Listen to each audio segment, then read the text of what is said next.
안녕하세요. 올라운드 재테커입니다. 오늘은 지난 영상과 연속되는 내용으로 포트폴리오별로 실제 매수 시점에 따른 수익률 변화를 한번 살펴보려고 합니다. 무지성으로 매월 동일한 날에 매수한 경우와 공포 탐욕 지수를 활용한 경우로 나눠서 시뮬레이션 했으니 한번 끝까지 들어봐 주세요. 그럼 오늘도 보시기 전에 구독, 좋아요, 알림 설정 부탁드리고 바로 시작하겠습니다. 제 지난 영상을 안 보신 분들을 위해 간략하게나마 리뷰를 해드리고 시작하겠습니다. 포트폴리오 투자는 시장 전체를 고르게 투자하기 위해 7개의 ETF들을 활용하는 투자법이었는데요. 투자자의 성향에 따라 7개의 비중을 변경해서 기술주 중심으로 포트폴리오를 짜는 공격형과 S&P 500과 금융, 바이오 그리고 금의 비중을 높게 가져가는 안정형 투자로 구분해서 각각의 수익률을 시뮬레이션 했었습니다. 오늘은 이런 포트폴리오 투자를 할 때 첫 시드머니 외에 추가 매수를 한다면 언제 하면 좋을지에 대한 이야기를 해보려고 합니다. 우선 가장 일반적인 방법이 복잡하게 생각할 것 없이 무지성으로 매월 첫 영업일에 일정액을 매수하는 방법이 있습니다. 무지 쉽고 간편해서 많은 분들이 사용하시는 방법인데 시장이 너무 올라서 과열인 게 보이는데도 투자를 해야 한다면 좀 이상하긴 합니다. 두 번째로 시장이 과열인지 아닌지를 지표로 보여주는 공포 탐욕 지수를 활용해서 각각의 시기별로 매매 전략을 달리 가져가는 방법이 있습니다. 그러면 본격적으로 시뮬레이션을 해보기 전에 일단 공포 탐욕 지수라는 게 뭔지 좀 설명을 드리겠습니다. 공포 탐욕 지수는 CNN에서 7가지 팩터들을 종합해서 산출하는 수치화된 지표인데요. 0에서 25까지는 익스트림 피어로 시장이 얼어붙어 있고 매수 심리가 극도로 안 좋은 상태를 말하고 25에서 45까지는 피어로 익스트림 피어만큼은 아니지만 적극적인 매수 심리는 아닌 구간을 말합니다. 다음으로 45부터 55까지는 중립 구간인데요. 이때는 매수와 매도가 반반인 상태로 약간씩 투심이 살아나는 상태입니다. 네 번째는 그리드인데요. 수치로는 55부터 75까지입니다. 이 시기는 지표의 이름에서도 알 수 있듯 사람들이 돈을 벌기 시작하고 욕망이 끓어오르면서 추가 매수 욕구가 생기는 시점입니다. 마지막으로 익스트림 그리드는 사람들이 하락의 위험을 완전히 잊어버리고 이제 무조건 오른다는 이야기를 하고 다닐 정도로 장기간 상승에 취한 시기를 말합니다.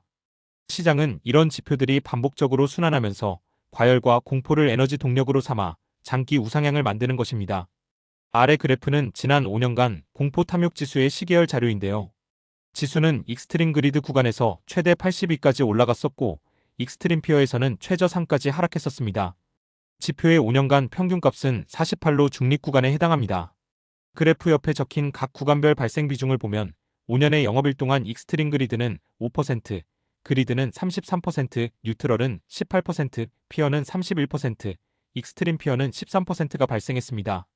각각의 발생 비중을 영업일수로 환산해보면 익스트림 그리드는 1256일 중 딱 62일만 발생했었고 시장의 과열을 나타내는 신호로 차익 실현 타이밍이었습니다. 그리드는 415일로 가장 많은 영업일 동안 발생했습니다. 지난 5년간 하락장도 있었지만 결국에는 우상향을 했기 때문에 탐욕 구간이 많았던 것 같습니다. 이때는 추가 상승에 대한 기대가 있기는 하지만 그리드 상단에서는 부분 매도가 필요한 시점입니다. 가장 많이 발생한 그리드 외에 뉴트럴은 227일간, 피어는 389일간, 그리고 익스트림 피어도 무려 163일이나 발생을 했었고 이 시기에는 모두 매수를 해주는 게 좋은 타이밍입니다. 결국엔 62%가 발생하는 뉴트럴 이하의 기간 동안은 매수를 열심히 하고 33%가 발생하는 그리드 기간 동안에 수익을 즐기고 5%밖에 안 되는 익스트림 그리드가 오면 차익 실현을 해주는 게 가장 좋은 수익률을 줄 수 있는 거죠. 아래 그래프에서 붉은색 기둥 부분을 좀 봐주세요. 나스닥 100 지수 ETF인 QQQ와 공포 탐욕 지수의 시계열을 겹쳐서 본 것인데 공포 탐욕 지수가 중립 이하 구간일 때 특히 익스트림 피어까지 하락할 때가 주가가 흔들리고 매수적기였다는 게 그림에서도 확인이 됩니다. 자, 그러면 이제 다들 기다리셨던 매수 시점별 수익률 시뮬레이션 결과를 공개하겠습니다. 시뮬레이션 조건은 초기 투자금 5만 달러를 공격형과 안정형 각각 매수하고 기간은 2020년 1월 1일부터 2025년 12월 19일까지 누적 수익률을 관찰하는 것입니다. 초기 5만 달러 외에도 매월 추가로 5천 달러씩을 투자하는 것으로 가정했으며 이번에는 각 매수 시기별 결과를 비교하는 것으로 성과 분석을 하려고 합니다. 먼저 공격형 투자 성향입니다. 공격형 투자 성향의 경우에는 QQQ, 매그스, 속스 세 종목이 전체의 75%를 차지할 정도로 픽테크의 비중이 높습니다. 좀 더 자세히 비중에 대해 알고 싶다면 지난 영상을 참고해주세요. 공격형 투자 성향인 사람이 초기 5만 달러 그리고 추가 월 5천 달러를 투자했을 때 5년간 누적 투자금은 40만 5천 달러입니다.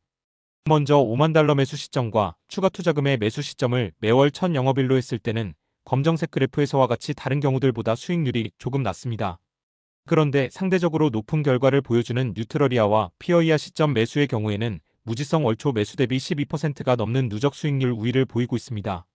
아무래도 예수금을 아껴서 중립이하의 구간이나 공포 구간에서만 매수를 하니 상대적으로 싸진 주가에 많은 물량을 담을 수 있는 기회가 많았던 것이 영향을 미친 것으로 보입니다. 두 번째, 안정형 투자 성향의 경우도 비교해봤습니다. 안정형은 방어적인 자산이라고 할 수 있는 S&P 500 지수와 금융주, 바이오주 그리고 금을 70% 이상으로 설정한 경우를 말합니다. 역시 포트폴리오 구성에 대한 자세한 설명은 지난 영상 참고 바랍니다. 시뮬레이션 해본 결과를 보면 안정형 투자의 경우도 매달 초 무지성 매수가 수익률이 가장 낮고 뉴트럴이아와 피어이아는 거의 비슷한 수익률이 나오는 모습입니다. 어차피 매수가 가능한 시그널이 나오면 한 번의 비중대로 추가 매수를 하기 때문에 큰 차이가 없는 것으로 생각됩니다. 여기까지 시뮬레이션 결과를 보면 매수 시점 효과는 공포 탐욕 지수 뉴트럴이나 피어이아에서 매수하는 게 매월 첫 영업일 무지성 매수보다는 좋다는 결론을 낼 수 있습니다. 그러니 앞으로는 공포 탐욕 지수를 활용해서 지표가 그리드나 익스트림 그리드를 가리킬 때는 상승에 취해 무지성으로 가지아를 외치는 투자는 지양해야겠습니다. 시장이 흔들려 주가가 저평가되는 시점인 뉴트럴, 피어, 익스트림 피어 시점에만 매수를 해도 연간 평균 15에서 20% 수익은 충분히 나오니 끈기만 잃지 않으면 맘편한 투자가 가능합니다. 공포 탐욕 지수를 활용한 매수 시점에 대해서 정리해본 두 번째 영상 내용은 여기까지였고요. 다음 영상에서는 매수 중간에 리밸런싱을 통해 일부 차익 실현을 하면서 복리 수익을 내는 방법과 시뮬레이션 결과를 보여드리겠습니다. 오늘 영상 내용 어떠셨나요? 저는 늘 모든 분들의 성공 투자를 기원합니다. 다만 모든 투자의 책임은 본인에게 있으니 감당 가능한 만큼 투자해서 큰 수익 내시길 바랍니다.